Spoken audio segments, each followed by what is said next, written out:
Welcome to the Tech Egg. Don't get scrambled. Enjoy the video. You start by signing into your Google account because Colab stores notebooks in Drive.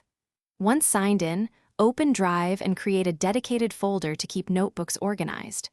Next, open your browser, Chrome or Firefox recommended, and make sure it is updated and that pop-ups are allowed. Then, click New More Google Collaboratory or Open Colab interface. This launches a blank notebook. Make sure your account has sufficient storage and a stable internet connection before proceeding to add code and files.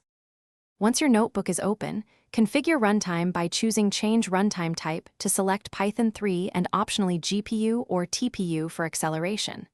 After that, mount Google Drive using the provided snippet, run the cell, follow the authorization link, paste the token.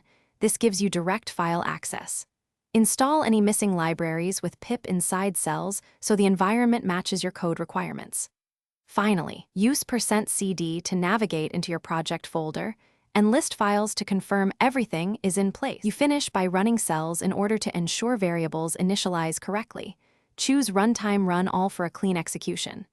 Make sure to save often with file, save a copy in Drive, and rely on Drive version history if you need to revert. If something fails, check runtime type, memory and GPU usage, and then rerun the first cell to rebuild state. If problems persist, factory reset the runtime to clear caches. That usually resolves dependency conflicts and stale variables, so you can continue working. Thanks for watching. Consider subscribing if I helped unscramble your problems.